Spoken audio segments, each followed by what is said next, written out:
जब हम ब्रज के माधुरी का दर्शन करते हैं तो ब्रज में क्या है? अलौकिक भूमि है, अलौकिक श्री यमुना जी हैं और अलौकिक श्री गिरिराज जी हैं। नमामि यमुना महम सकल सिद्धि हेतु मुदा के रूप में श्री यमुना जी के स्वरूप को षोडश ग्रंथ में सर्वप्रथम ग्रंथ के रूप में मंगलाचरण के रूप में लिया गया। ये जीव क्या कर सकता है? ये सिर्फ झुक सकता है, नमन कर सकता है। नमन के अलावा हम क्या प्रदान कर सकते हैं? कहा जाता है कि झुकते हैं वही जिनमें जान होती है, झुकते हैं वही जिनमें जान होती है। प्यारो अकड़ तो मुर्दों की पहचान। इस प्रकार से नमन पूर्वक श्री यमुना जी ब्रजभूमि श्री गिरिराज जी को उनके महात्मा को दंडवत करके, और ब्रज की भूमि कैसी है, श्री गिरिराज जी कैसे हैं, वृक्ष कैसे हैं, वहां का जल कैसा है, वहां के झरने कैसे हैं, वहां जो हवा चल रही है अलौकिक वो कैसी है, इनके महत्व को बहुत विस्तार से कहा गया है। चतुर्बुद्धदास जी ने बहुत सुंदर एक पद गाया है, ललित ब्रज देश गिरिराज राजे। भगवत सेवा में इन कीर्तनों को सोरठ राग में यूं गाया जाता है। शाम के समय, स्नान यात्रा के समय इसके पीछे कीर्तनों के गान होते हैं और श्री गिरिराज जी के अलौकिक स्वरूप को जो हम पान करते हैं वो यहाँ कहा गया है। ललित ब्रज देश गिरिराज राजे, ब्रज के उस प्रदेश में श्री गिरिराज जी विराजमान हैं, भगवत लीला का स्थान है। ठाकुर जी कंदराओं में भी रमण कर रहे हैं, खेल रहे हैं, शिखर पे भी खेल रहे हैं। शिखर पे से ऊंची टेर देके दान लीला में सखियों को रोक रहे हैं, गायों को भी बुला रहे हैं, वेणुवादन भी कर रहे हैं। अनेक प्रकार की विविध लीला श्री गिरिराज जी पर है। झरना बह रहे हैं और बहुत सुंदर पवन भी वहां चल रही है। इस प्रकार से चतुर्बुद्धदास जी ने दर्शन करे और बहुत सुंदर रूप में कीर्तन का गान किया। इसका हम पान करेंगे। ललित ब्रज देश गिरिराज राजे। ललित ब्रज देश गिरिराज राजे, ललित ब्रज देश गिरिराज राजे। घोष सीमंती संग गिरिवर धारण, करत नित फलदान काम लाजे। ललित ब्रज देश गिरिराज राजे।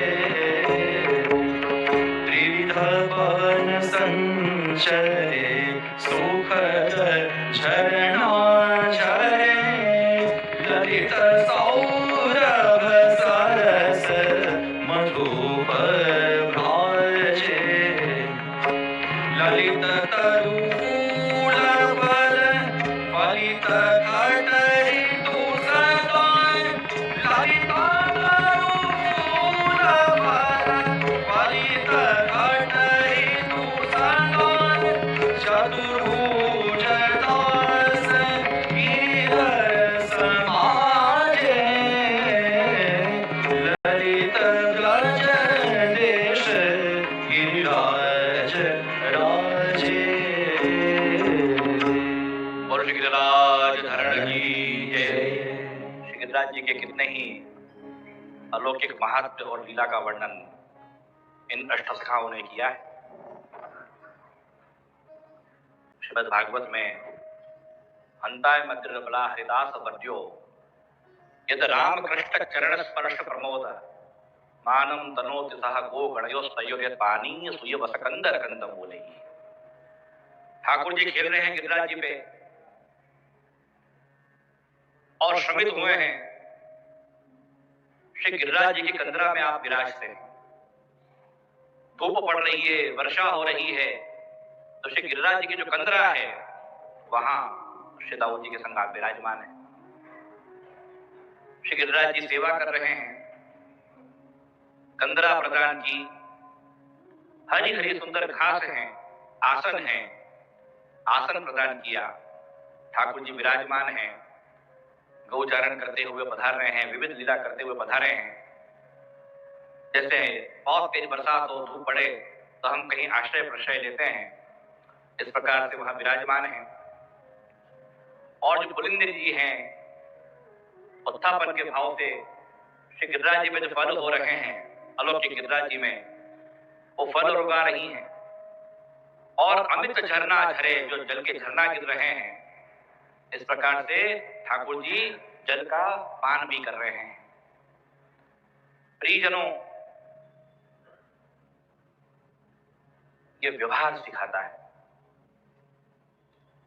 श्रीमद् भागवत की कथाओं में, श्री गिरिराज जी के प्रसंग में, वेणु गीत के प्रसंग में इस श्लोक को हम बारंबार पाठ करते हैं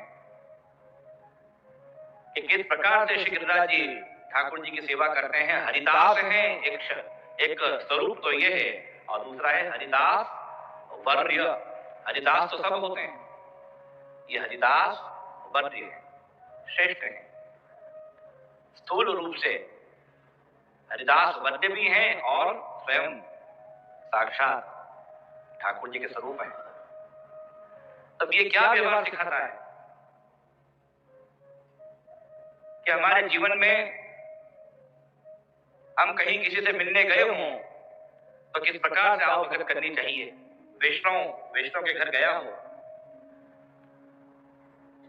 तो सबसे पहले मीठे वचन कि आओ बैठो, स्थान देना। इतना व्यवहार करने मात्र से प्रसन्नता का अनुभव होता है। फिर हम पूछते हैं कि भाई कुछ पियोगे, जलपान, जल देना, जल की सेवा करना। फिर पूछते हैं कुछ खाओगे, जो ठाकुर जी का प्रसादी हमारे पास हो, फल आदि और वस्तु, उनका सम्मान करना। इस प्रकार से आदर सत्कार, ये हमारा व्यवहार है। पहले पुराने समय में जो बहुत प्रगाढ़ वैष्णवता की भाव था, तो गांव में कोई वैष्णव आते तो वैष्णव अपने घर में मुकाम करवाते, आदर सत्कार से आओ भगत करके बहुत प्रेम से स्नेह से उनको रखते। इस प्रकार से वार्ताओं के अंदर अनेक दृष्टांत मिलते हैं कि वैष्णव आए वो सौभाग्य, वैष्णव हमारे घर में महाप्रसाद दे वो सौभाग्य, उनसे 2 घड़ी का सत्संग हो वो सौभाग्य। इस प्रकार से हमारे यहाँ इस श्लोक के माध्यम से, श्री गिरिराज जी के प्रसंग के माध्यम से हमारी वो व्यवहारिकता जीवन में होनी चाहिए, ये भी सिखाया गया। कहीं आप मिलने जाओ किसी से, आपके मन में आया कि चलो हालचाल पूछिए। आज के मोबाइल के जमाने में तो हालचाल पूछने कोई आता नहीं है। सारा व्यवहारिकता हमारे फिंगर्स ही कर रहे हैं दबा के, hi hello how are you.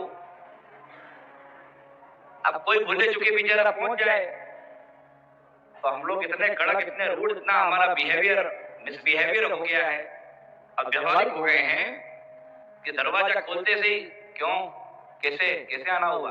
अरे इतना नहीं पूछ रहे कि अंदर आओ, इतना भी नहीं पूछा भाई क्यों, कैसे हो, क्या हो। दरवाजा खोलते से ही क्यों, कैसे आना हुआ। अरे मिलने आए, न स्थान दिया, न मीठे बोल, न आओ भगत की, न पूछा कि जलपान करोगे, न पूछा कुछ खाओगे, कैसे हो, क्या है, अच्छे हैं, बढ़िया। ऐसा रूखा सूखा व्यवहार किया तो हम कैसे श्रीमद् भागवत के इन भावों को समझ पाएंगे। मैं बहुत बार कहता हूं कि व्यवहार कैसे सिखाया जाता है, इन श्लोकों से समझो। और अन्य कई कवियों ने इन दोहों के माध्यम से समझाया है कि अरे गए थे उनसे मिलने, गए थे उनसे मिलने पर बोले न उस जुबान से। हम गए थे उनसे मिलने पर वो बोले न जुबान से, अरे इतना तो पूछ लेते तुम आए हो कहां से। इतना तो पूछ लेते तुम आए हो कहाँ। इस प्रकार विष्णु का विष्णु से व्यवहार होना चाहिए। जैसे श्रीमद् भागवत में श्री गिरिराज जी ये वर्णन आता है, ठाकुर जी की सेवा कर रहे हैं, ऐसे सुकोमल हो गए हैं ठाकुर जी के चरण रखते से माखन जैसे सुकोमल,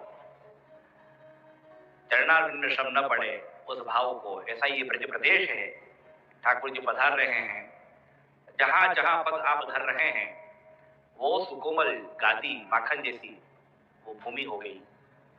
इस प्रकार से ब्रज के इस अलौकिक भाव को हमारे यहाँ चतुर्बुद्धास ने बताया।